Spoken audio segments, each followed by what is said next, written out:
Good evening, everybody, and welcome to a special review of There's No Freaking Way I'll Be Your Lover Unless. Yes, you know, the first two episodes of this show, the Uranus has been adapted and getting better. Every moment of I say citrus. Why I said citrus? Because citrus is the great. To me, my favorite Yuri is citrus. But this show right here, the first two has been getting spicier and spicier. You know, every time I want to drink this, every time I see a kiss, I want to take a sip and just gas on this. This is mango, by the way. But after watching the first two episodes, I got hype. You guys saw my reaction to the two episodes. Those two, it got real spicy. But it's one of those shows where it's one of these moments in Yuri's where it's just like love makes you do crazy things. Love works in mysterious ways. Love can be good. Love can be bad. Love makes you do stupid and crazy things. Don't take my word for it. Just look at the Will Smith slap Chris Rock thing. Love make you do crazy things. And in case this is one of them. It's one of those consent moments where you're just like, okay, way too far. And even though we're on episode 3 of this show, I gotta tell you, there were moments of this I did not suspect, and my head turned upside down. Without further ado, I know it's a little early to talk about this, but yeah, let's get right to it. So, let's talk about it. Episode 3 review of There's No Freaking Way I'll Be Your Lover Unless. Okay, so notice I'm calm, and I'm trying to be calm in this review now, today, because of the freaking shit that happened. So my and Renko's relationship has been, the friend zone. The friend zone. Now, after that kiss, it kind of put up a heart on Ren's reaction towards Mai. Ren's showing some love towards Mai, but Mai can't resist her. Mai is like a dog. You throw a frisbee at it, it's gonna come back around you. That's how she is. And she ain't taking no for an answer. So Mai is going to Paris. She's going to Paris. She's, because of her modeling gig, she's going to Paris. And this is one of those like romance type long distance relationships, even though they're friends, unquote. Mai invited Ren to go meet her on the school roof. And that's when it got real spicy. Those moments when you see a character push a character onto the wall with their arm just confessing, and you see the kissing. It got on, like, for real. It's funny. I thought all the friends was gonna surprise her, all that stuff. We got one girl who's still a rival to Mai. I'm gonna look into her later on. Got the other girl who's cheerful, energetic. We're gonna look into her later on. There's other two girls. But this one of those like romance, long distance relationships where Mai's gonna look back on and still has feelings for Ren as we speak. So that's how there. So with Ren away modeling, she's friends. Well, not technically friends, but she already has friends. She's hanging out with Sena. Ashijai, am I pronouncing this right? Ajisai? Yeah, Ajisai. Or Sena. I kind of like the name Sena. Sena. That makes sense. I mean, I put Sena there. So Mai invited Sena to come out. And this is one of those, like, the thing is, I don't see problem with her. I don't see any problem with Sena as we speak. There's not one bad trait I can say about Sena. She's nice. She's pure. And her and Ren got one thing in common. They both are big sisters. Because Ren has a little sister, and Sena has two little brothers. So, as big sisters, you can talk. So they hanging out, and this is one of those moments where Ren could be herself, hanging out with Sena. But the whole being with Sena kind of like confuses her. First off, they holding hands. As friends, they are holding hands. That's not what friends do. Friends talk with hand gestures like this, but holding hands? That's one. And she utterly blurt out a lot of things, saying stuff like, do you like me and all this? See, there's a pressure between I like you, and there's I like you. in that moment in time where they're hanging out, putting on the makeup, Ren still like putting on the girl look. She said, "I love you," like the whole modeling gig for Sana was like, she doesn't know if she loves Mai or Sana at that moment.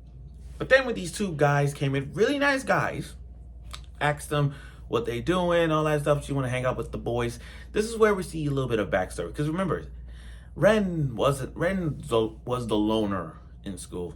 Like it was hard for her to hang out with a bunch of guys and girls, because some of the girls asked her to hang out with the boys. She's like, nah, no. And I don't blame her. I mean, she was a nervous girl. A lot of times main characters often don't want to hang out with other people when they get left, but they get left out. And I feel bad for her. And as moment she trying to step up for herself, she passed out. Now, this is where Sana and okay, now oh God, Mai's relationship. Oh my God, the relationship with Mai goes over the top. I mean, first off, this is the thing when it comes to long distance relationships. You don't really cheat. You don't cheat, even though they're friends. Quote. That still counts as. I'm not counting as cheating, but come on, that was kind of a funny moment there. Mai and Renako on the phone, and and then Ren telling Sana, "Oh, I'm hanging out with Sana, nothing happened." She's like, "Oh, you cheated on me?" That guy. Yo, she is really funny for that.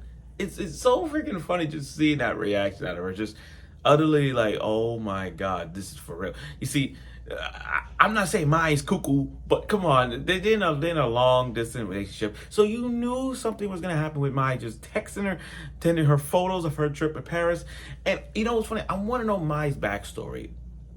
When she brought up her mother. I'm really curious on her backstory. So Sana and Ren head up, Sana's at Ren's house. They're playing games. They're playing the Switch. They're playing PlayStation. And one of the games they were playing was almost Resident Evil 5 reference. It was like a Resident Evil 5 gameplay. You guys remember Resident Evil 5? Resident Evil 5 when Christian Sheva.